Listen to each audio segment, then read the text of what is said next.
Sending data. Sending data. Sending. Streaming. Looking good. Are we live? Let's have a look at our LinkedIn. Phone's going already. It's off to a good start. Hopefully we've got enough bandwidth to do this. It's looking good. All right, then. Let's check the sound.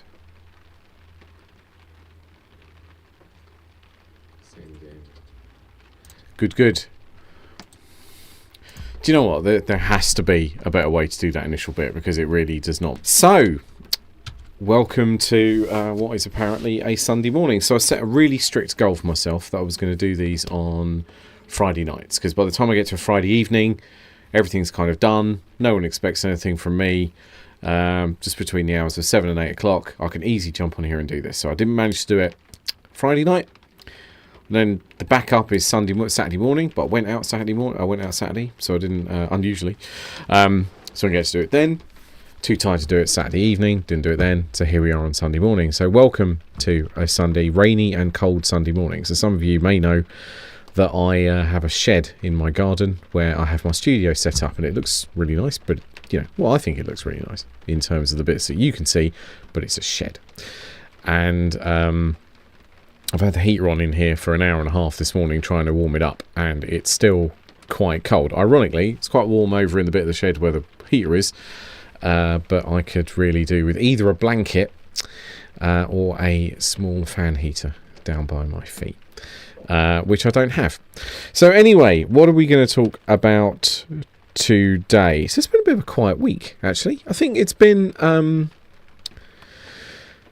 there's quite a lot going on. I sort of get a sense as to actually we are finally going to start seeing things moving back in 2024. I think it's 2023 has been a pretty quiet year. I think most of the people I've spoken to have sort of said that there's it seems to be that kind of project spend is suspended, that companies have money but they're not necessarily out there spending that money. They're preferring to keep it in the bank until something happens. But I'm sort of fingers crossed that organisations need to spend their money. Shareholders need to see them invest that cash. They need to see things moving. And if you're suspending a whole load of projects because you're waiting to see what's going to happen, then ultimately something kind of has to give. So if you are out there waiting for projects to start, hopefully in 2024, I think I'm seeing some kind of green shoots of recovery. Hopefully it won't be a dead cat bounce. I don't know who said that, but it's back in the day. Yeah, I mean, last time I saw a market like this was 2008, 2009 financial crash, much for the same reasons. That it was, if you've got 80 grand in the bank, why spend it when you don't know if you're going to need it over the next quarter? You might as well wait to see what happens over that quarter, which is fine for them because they're already trading and rolling and bringing in money, but it's not very good for the supply chain or the suppliers that are dependent on that money being spent, which I think. Right, so let's talk a couple of things about product market fit. Just making some notes here. So I'm going to start with the more interesting.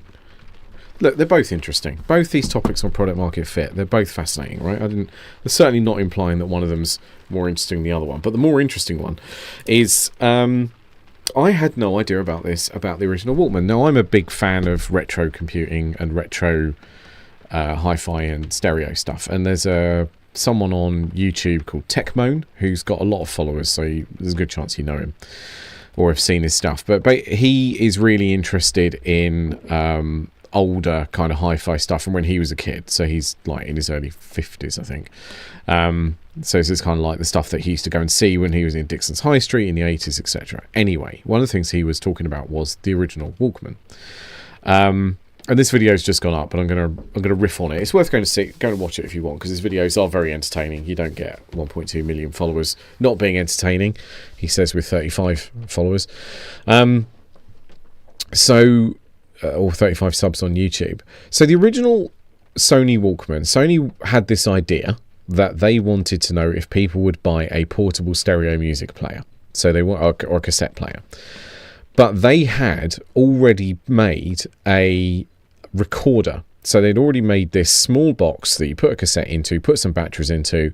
It had a microphone, it had a speaker, and you would record the sound that was around you and record it onto tape, and you could play it back and it would play back over the speaker, or you could plug headphones in, right?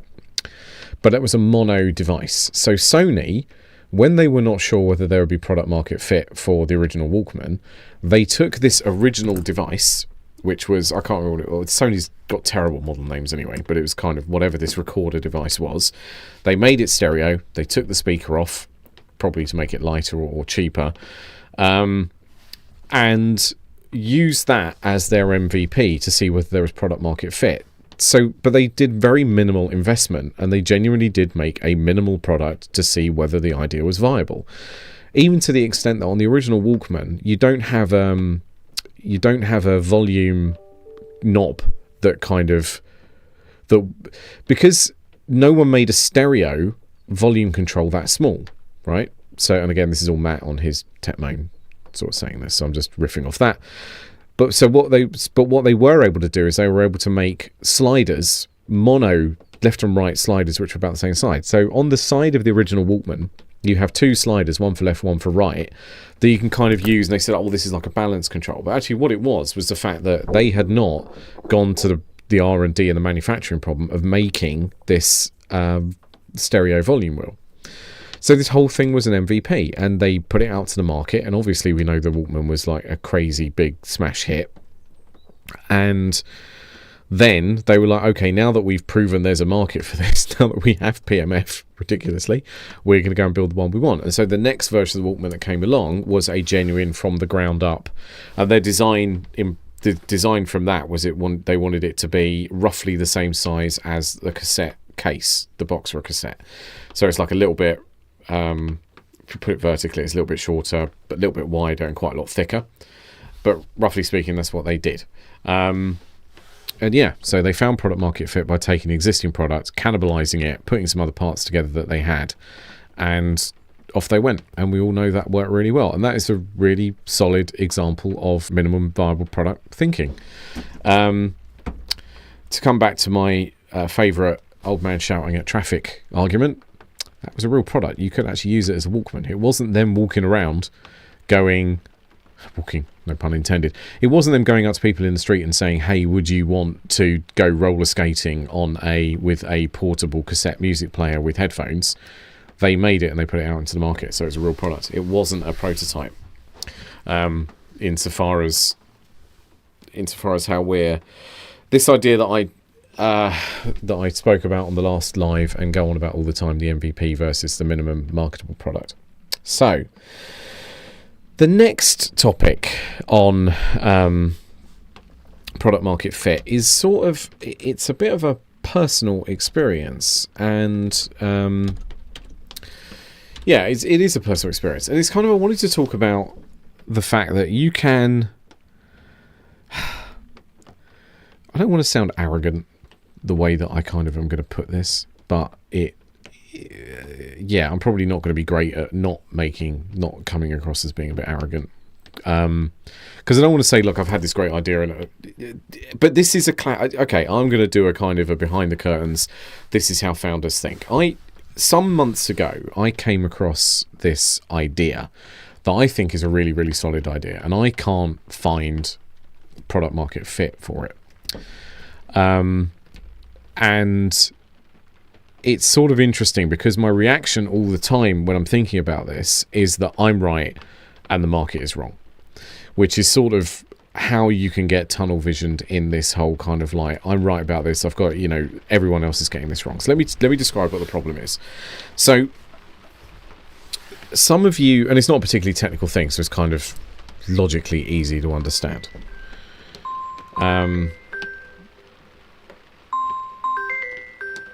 Okay, so the yeah, I should really put my phone on silent. I do apologise for that.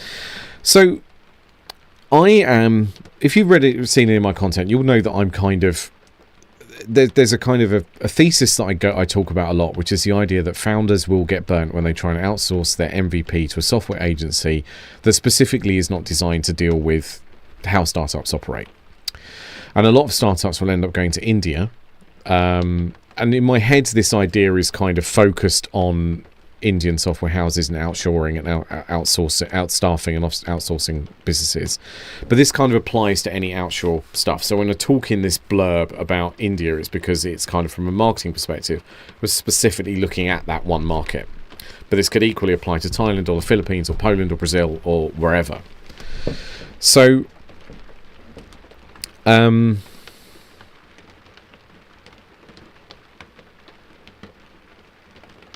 yeah,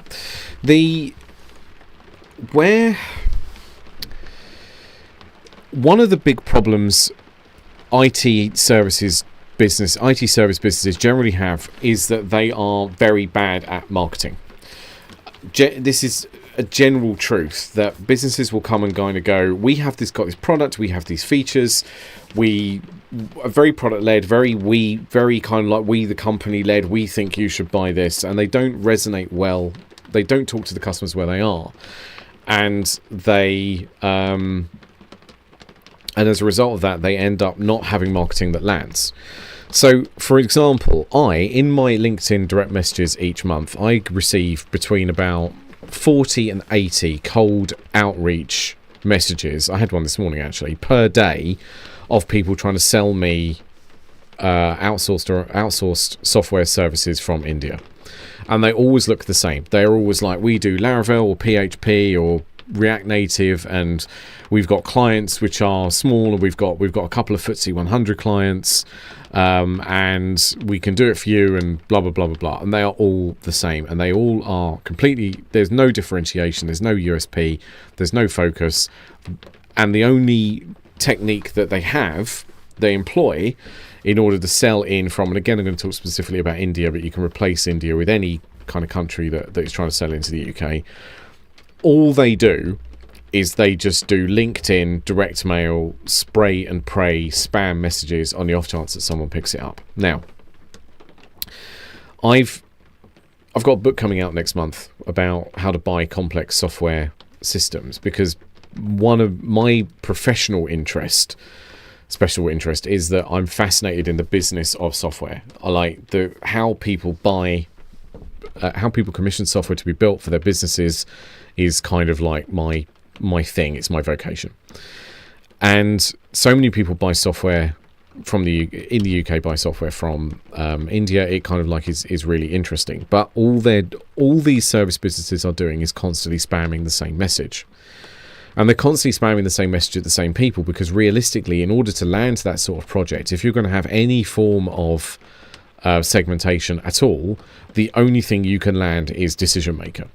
You have to basically go somehow get a source of decision makers in the UK.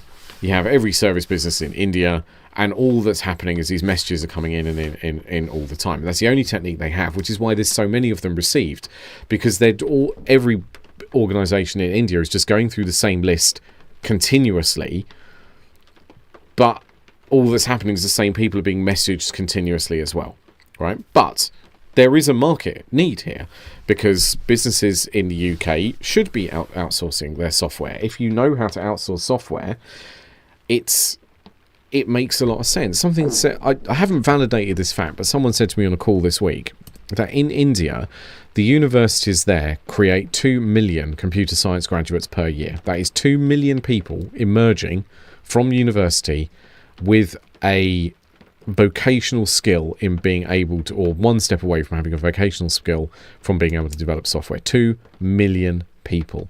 And we know that in the UK, to outsource software to a UK software developer costs about £80 an hour, and if we do that to India, it costs about £10 an hour. There is an 8 times cost differential there, and the skills arguably have to be the same. There's nothing inherently 8x better about a UK software developer than a developer in India.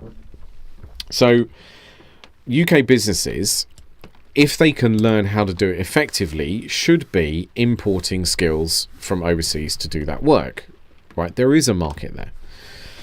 But the market is unaddressable because of the lack of the sophistication in IT service businesses generally, but specifically in this one market segment.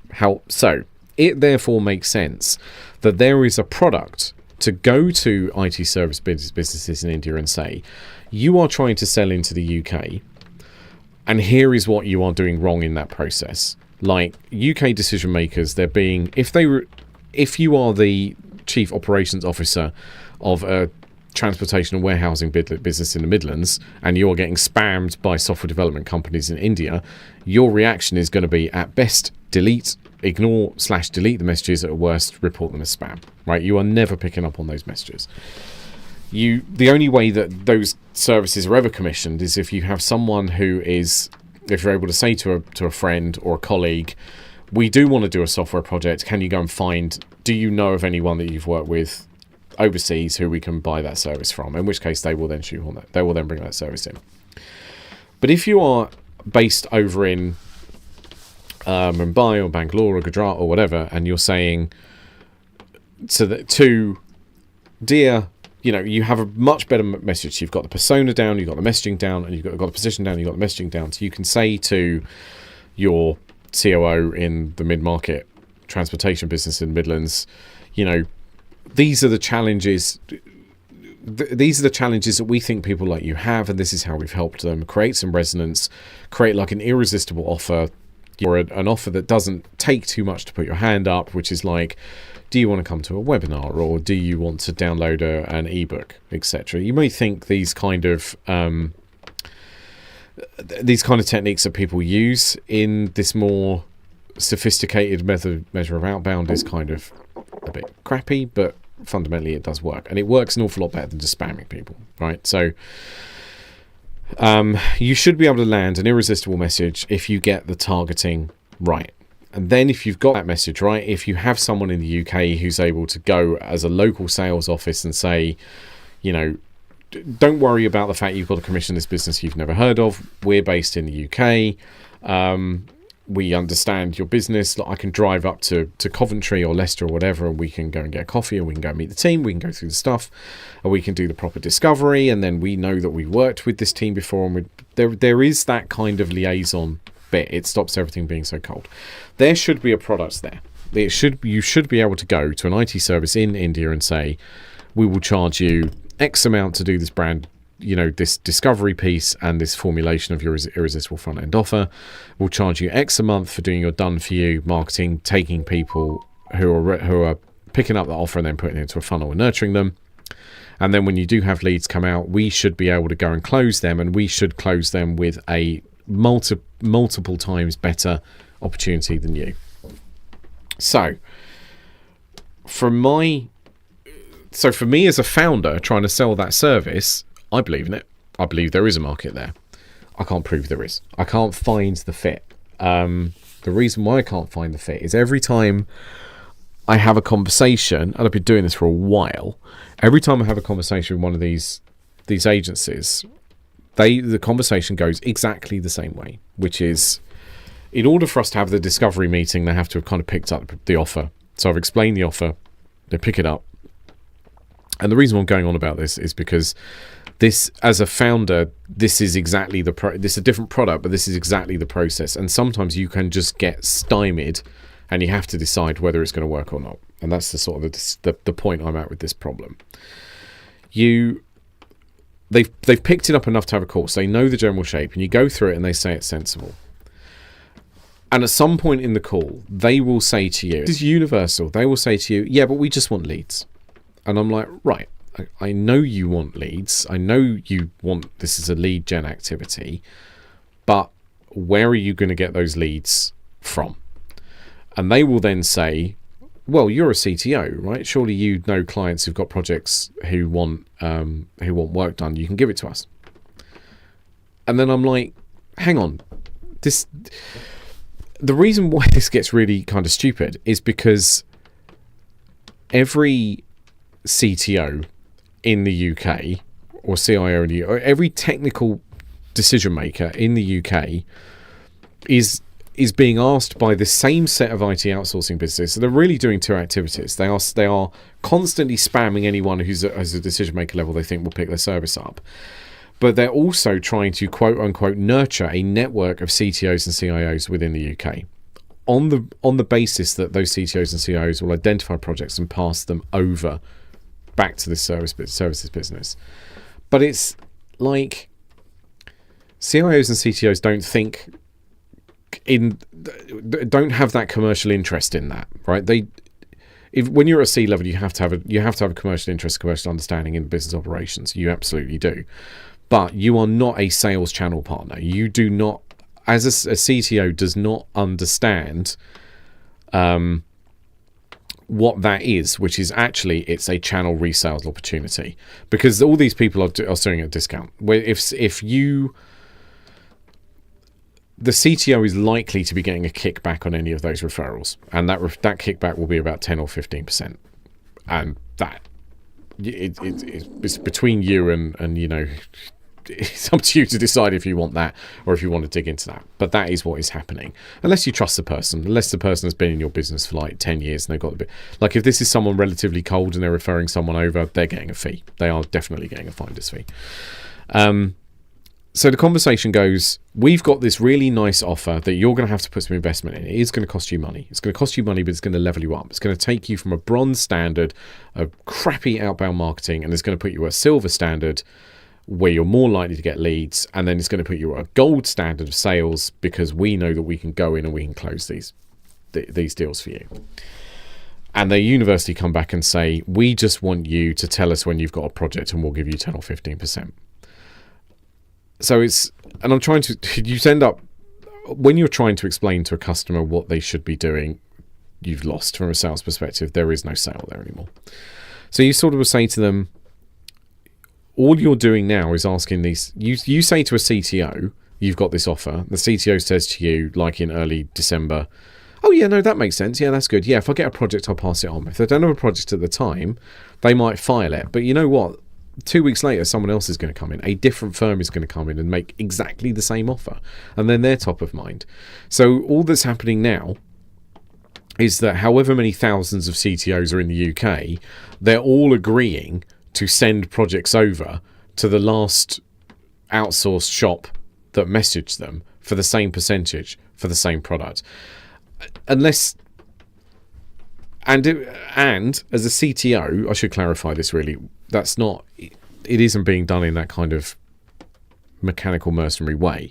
If a CTO has done a couple of projects with an outsourced agency and the outputs have been good, that CTO will base their decision on how good the outputs are. So they will come back and say, look, I've used these people before. They were really good. They're a bit rough around the edges in this area. They're really good at this. They're not so good at this. So if you're going to engage with them, then try and get a bit more of that. Try and get a little less of that.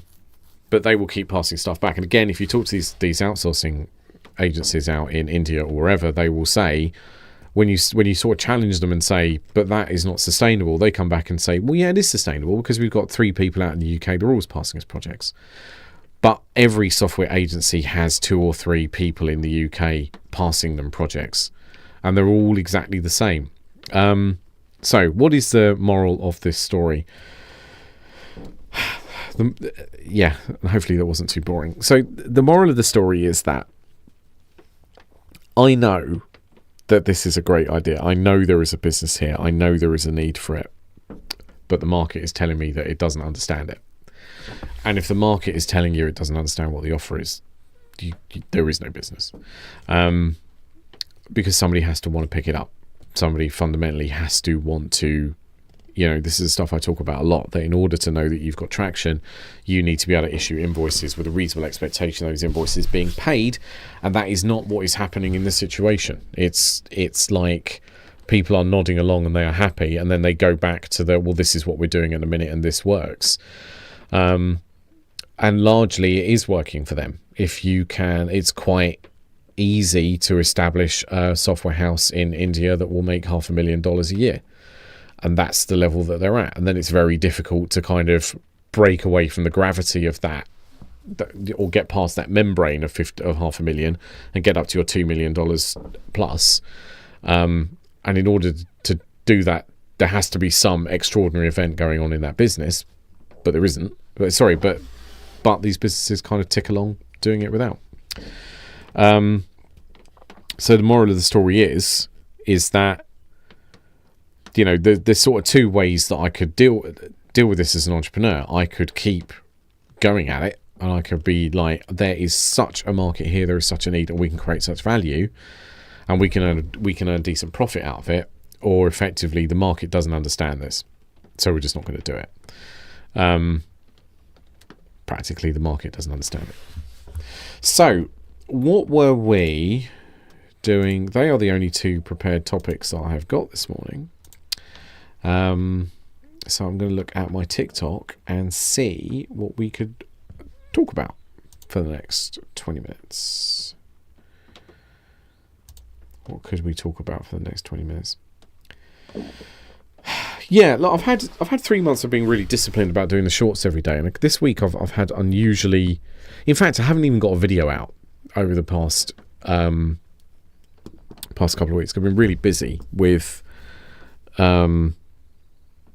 Yeah, but that's sort of the point. Again, this is another entrepreneur's thing. If you want to make this more an entrepreneur's podcast, which we could do, it's one of the reasons why you end up with feast and famine troughs is that if you are a business and you get busy, and then as a result of that being busy, you stop doing the marketing activities, that is a factor in how you end up getting into a deeper trough when that work finishes. So you have to be really consistent in keeping the marketing activity going, even if you think you're really busy. It has to be like a hygiene measure that goes on all the time. I think a thing, yeah, I mean, we could pick up on this one. So one of the things that surprised me is that there's often topics that I post about in my shorts that I think this will work. This makes a lot of sense. Similar to the thing that I just went on about this other business. You think people will pick it up and they don't. And one of the ones that people don't pick up is this idea that you have to build a moat around your offering. And it's really, really important, because it's kind of like when you are a really small business, if you have a genuinely good idea and someone cares enough to look at what you're doing, when you're very small, you don't have any protection about someone taking that business away from you, right? It's like the bully taking the sweets off the toddler in the playground kind of thing. It's like you have to protect what it is that you can do. And the way that you do that is by creating this is going to be a mixed metaphor. You have to create a moat out of your secret sauce, right? It's kind of a bit of an unpleasant metaphor, to be honest. But it's whatever it is that you do that's special, you need to stop people coming in and replicating it. Because if someone comes in and replicates it, and for whatever reason they're better at execution, which means they might have a bit more money, they might have a bit more talent, they might have a bit of a bigger network, they might already have some established movement in the market that you're in, life's going to be really difficult. You have to get to a point where, so the idea, the analogy is you've got your castle, you've got your little castle keep, you've got your moat, you put your customers in your castle, and then when your competitors are trying to get in to try and sway your customers to come over to them, they can't get over the moat, and the bigger the moat is, the better. Yeah, so, and again, no one picks it up. I don't know why on the podcast I'll be sitting there going, you should pick this up. People don't. What one did really well this week? My posts on usability stuff on product design. Well, I mean, it is usability, but people think of it as, a more modern way to look at this is product design. People love those posts. They always do good traffic. Like over the past short period, I did one about something called a fake door, and something about the fact that on dialogue prompts now, you often get the yes and no transposed, right? So I always struggle with this in Tesco, in that if I go and use their self-scanner and it comes up with a thing, was there anything you couldn't scan? I'm always hitting the yes button, because the yes button is where the bloody no button should be, because language says that you put positive before negative, so yes, no, okay, cancel, good, bad. But somebody was like, well, there's two schools of thought to this. One is that if you have a button called yes and a button called no, you look at if you look at yes, you look at no. If you're most likely, if 80% of the time you're going to click yes, you then have to move your eyes back to yes. So there's these three visual fixations, so yes, no, and then back to yes, as opposed to two visual fixations, which is no and then yes, that's the one I want to click. For me, I think the astonishment that the buttons are the wrong way around, and you're having to think about why they're that way round and concentrate on the fact that yes is in the wrong place, burns more neurons power than just putting the bloody things in the right place anyway. The other argument is that it's easier with a thumb. Oh, that's another thing about the tech mode thing, actually. The second, it's really, if you go back and watch that video as a product design thing, it's really interesting because when they did the second design and they did it properly, they did it for one-handed thumb control like a smartphone. So you hold it in your hand, but then you can use your right thumb, and again, it's a bit right-handist, to access all the controls really easily. So that's interesting. Anyway, yeah, that's another reason why people are arguing they do no then yes, is because yes is easier to get to with your thumb. I think that's kind of a lie. I don't know. The whole thing's crazy. It's just leave it where it is. The other one that did really well was this idea of a fake door, which is that when you're trying to build something out and you don't necessarily know whether all the things that you're putting in the product are going to be used or not, you can have the buttons for where the feature should be, but you don't necessarily need to wire it up to anything live. So you can have a thing that comes up and says, oops, we haven't built this yet, but we know about it, and would you like us to tell us when it's done? And on the comments on the post kind of showed this wasn't kind of being followed, because what you're trying to do is you're trying to go, no one's going to push this button, so we don't need to build it. So no one's going to get frustrated by the fact this button doesn't work because no one's pressing the button. That's the point. If people are pressing the button, you should have enough telemetry coming back from the software to tell you that people are pressing the button, and then you should do something about it. So yeah, that was another one that did really well. Another one in terms of the usability is market research, and again, coming back to this kind of thing that we were talking about with the Walkman earlier. It's people, when they're doing market research, when they're talking to a market research interviewer, will just lie, not in a bad way, but they will just tell people what they want to hear. If I've gone into Aldi, if I ordinarily shop in Tesco's or Sainsbury's, as I do, and I happen to go into Aldi or Lidl, which I do, and there's a market research out there going, oh, what did you think of Lidl and Aldi? I'm like, I love Lidl and Aldi. I think it's great, but they don't have the variety that I kind of need. So I always end up, by default, going back to Sainsbury's because there's stuff that I need to get there that I can't get anywhere else, right? But if you ask me as a researcher, do you like this store? Yeah, I do. Yeah, it's great. But from now until the end of time, I'm going to end up shopping in Sainsbury's. So it's kind of, that data is always wrong. You can't really trust market researchers. Like the two really famous people who talk about this idea that's a kind of apocryphally known are both by all accounts horrendous human beings. So, Henry Ford famously said, if asked people what they wanted, they would have said a faster horse. And from memory, I think there are some problems with his social footprint. And Steve Jobs always used to say stuff like this, but Steve Jobs was an absolute nightmare bully to work with, and it was tremendously, by all accounts, a really horrible person. So take from that what you will. So the other thing that has happened to me this week, which I should have put on the list earlier, is the principles of software design. So one of the specifications. Let's talk about specifications. No one likes writing specifications for software, right? And no one is very good at writing specifications from software. And no one likes reading specifications for software. Specifications are boring to build. They are difficult to build. They are boring to read. They are lever a software project with any form of accuracy at all. And when I say accuracy, I mean you get it when you want it and it costs the amount of money you wanted it to cost. You have to write a specification. And that specification has to be detailed and it has to be complete. It has to be a canonical description of what the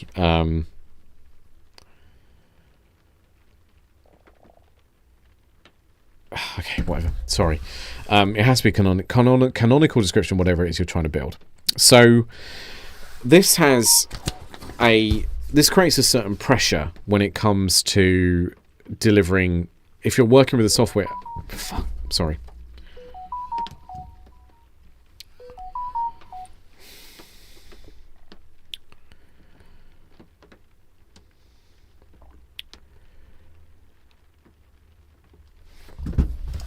Anyway, if you are a founder and you want to build an MVP and you want to build your product, and this doesn't, so this also applies if you're trying to do a scale up project. If you're trying to build a piece of software, the business will say to you, you have a certain budget, you have a certain amount of money to spend, and you need to get the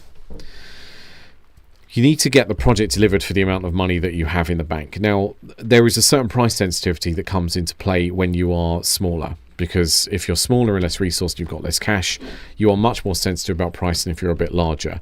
So if you're small and you've got £50,000 to spend, £50,000 to spend on the project, and you've only got that to spend, you're really going to be very price sensitive because you want to get exactly the right value from that. You are not going to be able to forgive a project costing more. And I mean forgive in the fact that you then can't just reach in your pocket and find an extra 50% to get the project out. If you're a scale-up business, you can do that, but you might be more pissed off. So kind of like if you think it's going to cost 50 grand and it costs only 5 grand, you probably can find that extra 25, but you're going to be annoyed about it, and that's going to cause you some other problems, right? So ignoring issues about experimentation and finding product market fit, if you are asking a bespoke software house to deliver some software for you, in order for that quote to be accurate, the specification has to be complete. So there is a 1-to-1 correlation between a good specification and an accurate quote. The reason why you want the quote to be accurate is because there are 2 things that goes wrong with a quote which is inaccurate. This is all in my book, coming out 22nd of December. You can pre-order it now. There's 2 things that happen when the quote is inaccurate. One, the project is late because the project physically cannot be resourced in a way where the project will land, because you think this project's going to take 100 days and it takes 120 days, right? So unless somebody's working longer hours to compress that 120 work days into 100 calendar days, the project's going to be late. The other problem that you have is that when you have a project that you quoted at 100 days and it takes 120, the agency that's doing it is either going to have to absorb that 20-day variance, or they're going to have to bill you that 20-day variance. And if they absorb the 20-day variance, that's that may seem like it's good for you as the customer, but it's not great. It's not good to have a supplier that's inefficient, really, because they won't. They may reflect on that situation and think that it's you're the problem as a customer. They may fail as a business because they can't make any profit. They may take shortcuts, so they may think, we quoted this 100 days, it should by rights take 120. If we half-ass this 10 days, then our damage is only 10 days, not 20. So they may do that. So it's to the benefit of both parties that the specification is accurate. And as much as people like to talk about agile development is incompatible with fixed price projects. You can, because, and people like to talk about waterfall development like it's a dirty word. So waterfall development is just that you move down structured steps like water flowing down a waterfall, right? So you spec it, you build it, you test it, you have some remedial work that comes out of the testing, you release it. That's and the idea of agile is that you don't know what you're going to build at the start. So you build a bit and then you evaluate where you are in terms of landing on where this product ultimately needs to get to. You can only do a fixed price project waterfall, really. Because what else are you going to do? Logically, it doesn't make any sense for you to do anything else. You need somebody to be able to... If you have a really good specification, people say that estimating is hard. Estimating is hard. Software estimating is a difficult process. But if you're good at it, it's not difficult to get right. It's like how much effort really goes into building a login page. Like we've been building login web pages. Like when did I build my first one? 96, 97. Like, we've been doing that for 25 years. We know how to build a login page. We know how to build a password reset. We know how to build, like, there are so many things in software that we know how to build, and we know how to build it with we can estimate with profound accuracy. The only things you can't estimate with kind of a profound accuracy are things that things that have never been done before, like, e.g. any AI project right now using these modern LLM tool sets. There's no way you could accurately estimate a project with that, because not only do the individual teams not know how long projects are going to take, but as an industry, we don't know how these tools work yet. We don't know what the use cases are. We can't estimate it. But if you're building a product that, you've got a tablet app on your tablet, you go around a building site, you find a picture of a snag in something that's been built, you take a photo of it, you put some text on it, you press save, it gets stored in a database. Anyone would be able to tell you how long it would take you to build that feature with 100% accuracy every day of the week. If you know that's what you've got to build. Like, if someone says you've got to take, just go and take a picture of it. Great, okay. And then the customer gets in and goes, oh, you know what? No, I need you to be able to take a video of that. And it's like, but I've already built this. I built this to spec. It took 2 days. We quoted 2 days. It took 2 days. You're now telling me it needs to be done on video. So that's when it starts to break down. It's when the specification should have said you have to be able to take a photo or video, or a photo, not video, video, not photo, or both, or multiple photos. You know what I mean? This is the point. The more accurate the specification is, the more accurate the estimate is, because we know how to build this stuff if it's in the specification. And when you have a really good specification, you also know how to run the project, because you've got a specification that says, I've got to build out 50 features that are going to take 2 days each. I'm really simplifying this, but it's generally like this, to be honest. I've got 50 features. Each of those features are going to take 2 days. That's 100 work days to do, and I'm going to put 2 developers on it, and therefore it's going to take 50 work days. But I know my utilization is 17 days a month, so even without going and looking at people's specific, have they got training courses coming up, have they got time off, have they got to go in hospital for operations, stuff like that, I know that I've got 17 calendar days, I've got 100 work days across 2 developers. That means this is going to take me 3 months. Right, ta-da. How difficult is it? It's not difficult, providing you do the spec. It's very, very hard if you don't do the spec, because you're making assumptions as to what the customer might want. You can only make assumptions as to what the customer might want if you know the specific personnel in that team. And I don't mean the company, I do mean the specific personnel. So if you've been working with a customer for 2 years and they've come back and asked for a specific set of feature, for some functionality to be added to this thing you've been building for them, you as an organization, the people, what they're asking for, the quality, you know where their edges are, right?